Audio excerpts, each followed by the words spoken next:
Salut les amis, j'espère que vous allez bien. On est parti pour la vidéo du jour. Exceptionnellement aujourd'hui, il n'y a pas d'after zap image puisque c'est un jour que tout fan de football apprécie. Aujourd'hui, c'était le tirage au sort des huitièmes de finale de la Ligue des Champions, les amis.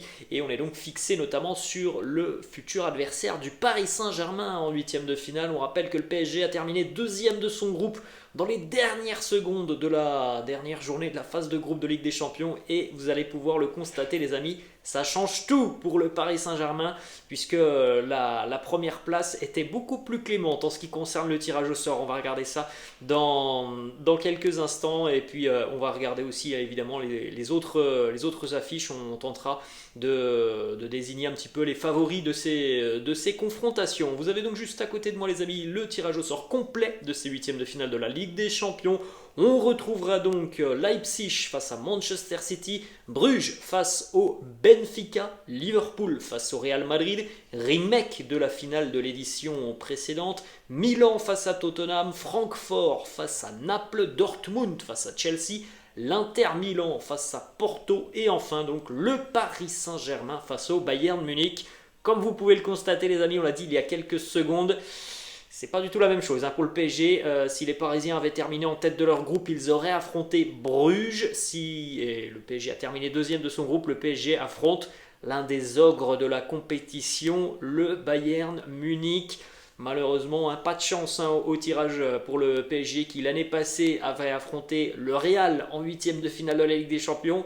Cette année, c'est le Bayern. Il y a vraiment, je pense, beaucoup de déceptions côté parisien par rapport donc à cette deuxième place en phase de groupe. On va démarrer donc les amis avec cette affiche entre le RB Leipzig et Manchester City. Pour moi, City est favori. Pour moi, City se qualifiera pour les quarts de finale de la Ligue des Champions. C'est deux équipes très joueuses qui essayent de proposer du beau football, qui ont vraiment une philosophie propre. Ce sont des équipes qui sortent de l'arrière, qui aiment avoir la possession de balle.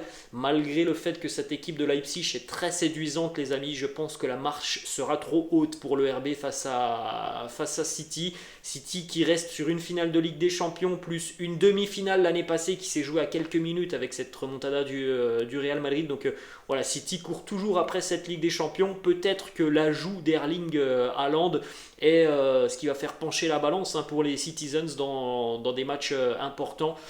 Et je vois City se qualifier face au RB. Ensuite, un duel plutôt d'outsider entre Bruges et le Benfica. Pour moi, le grandissime favori de cette double confrontation, ce sont bel et bien les Lisboètes du Benfica qui sont à l'heure actuelle sur une série incroyable.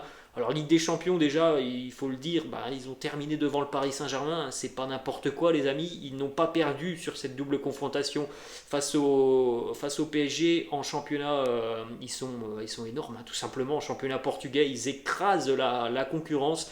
Ils ont un jeu qui est flamboyant, cette équipe du Benfica. Alors oui, Bruges est une très belle équipe du championnat belge qui a fait une phase de groupe aussi exceptionnelle.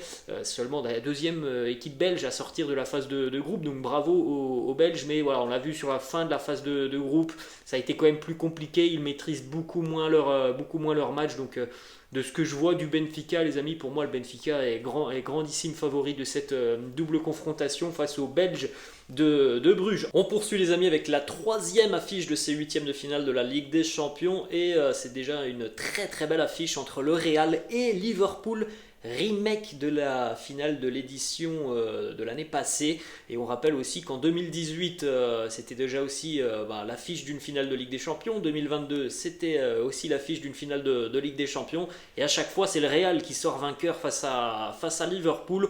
On a deux équipes qui sont sur des trajectoires assez opposées. Depuis le début de saison, on a une équipe du Real qui est séduisante, qui domine en général son sujet, qui a de très bons résultats, et une équipe de Liverpool qui a pas mal de soucis. Ils ont perdu des joueurs importants, il y a des nouveaux joueurs, il y a eu pas mal de pépins physiques, il y a des résultats qui sont en dents de scie. Donc voilà, ça sera dans 4 mois cette confrontation, mais pour moi l'avantage il est tout de même pour le Real Madrid qui en plus de ça a l'avantage psychologique sur cette équipe de Liverpool. la finale de l'année passée. Vous vous en souvenez certainement, les amis, les arrêts exceptionnels, monstrueux de Thibaut Courtois qui avait écœuré les attaquants des Reds. Donc voilà, je pense que psychologiquement et à l'heure actuelle, en ce qui concerne l'état de forme des deux équipes, le Real est pour moi favori de cette confrontation face à Liverpool. Ensuite, une affiche où c'est difficile de désigner un favori, mais j'ai tout de même une petite préférence dans cette rencontre, dans cette double confrontation entre Tottenham et l'AC Milan. Pour moi, ce sont les rossoneri milanais qui sortiront vainqueurs de cette double confrontation.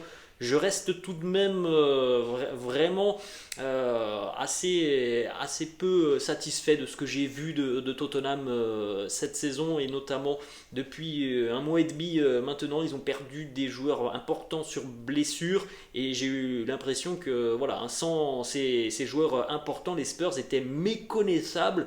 Ne serait-ce que d'avoir vu le match face à Marseille où ils ont été bouffés pendant 45 minutes. Moi, je suis pas très optimiste par rapport aux Spurs de Tottenham. Alors, je sais que c'est une équipe qui est capable, voilà, de faire le dos rond, de bien défendre, mais je trouve que cette équipe milanaise me semble quand même beaucoup plus complète. Elle est sur une phase ascendante. Il y a beaucoup de talent côté rossoneri, donc je serais pas surpris de voir les Milanais se qualifier pour les quarts de finale de la Ligue des Champions. Ensuite, autre affiche, les amis, du côté de l'une de ces révélations de la saison, le Napoli de Kvaratskhelia qui va affronter l'Eintracht Francfort de Daichi Kamada. Francfort vainqueur de l'Europa League la saison passée. Francfort qui s'est qualifié aussi cette année pour la première fois en Ligue des Champions. Ils sont sortis du groupe, les joueurs de l'Eintracht. Malgré tout ça, les amis, cette équipe du Napoli, elle est très impressionnante depuis le début de saison. Elle impose un tel rythme, un tel pressing durant ces rencontres que j'ai du mal à imaginer les Allemands s'en sortir. Alors oui, on le sait, l'Eintracht a surpris tout le monde l'année passée en Europa League. Mais si on retrouve le Napoli que l'on a là depuis 3 mois au mois de février, pour moi il n'y aura pas photo. Le Napoli sortira assez tranquillement de cette double confrontation face à l'Eintracht. Il y a une telle qualité dans cette équipe napolitaine, ils sont sûrs de leur force. Ils marchent en général sur leurs adversaires avec voilà, beaucoup de qualité physiquement, avec les idées de Luciano Spalletti. Donc pour moi, avantage net au Napoli. Ensuite, on continue avec cette affiche entre Chelsea et le Borussia Dortmund. Une belle affiche sur le papier, mais une affiche qui, pour moi, me semble tout de même favorable aux Blues de Chelsea pour diverses raisons. Je trouve que le Borussia Dortmund manque de profondeur, manque de régularité, manque de joueurs d'expérience. Il y a beaucoup de jeunesse du côté de Dortmund face à une équipe de Chelsea qui est quand même rompue à cette compétition de la Ligue des Champions, qui l'a remportée il y a 2 ans.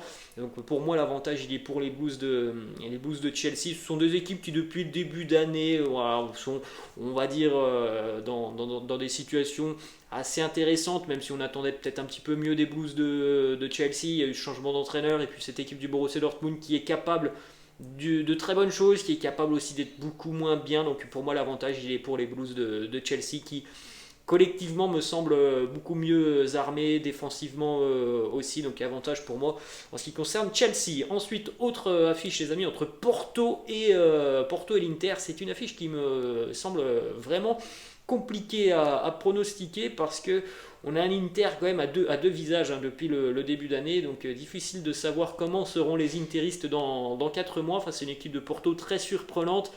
Léger avantage pour moi aux interistes, mais voilà, j'ai aucune certitude. C'est l'une des affiches qui me semble vraiment difficile à pronostiquer, parce que voilà, cet Inter, comme beaucoup d'équipes depuis le début d'année, peut être plutôt bon et beaucoup moins bien.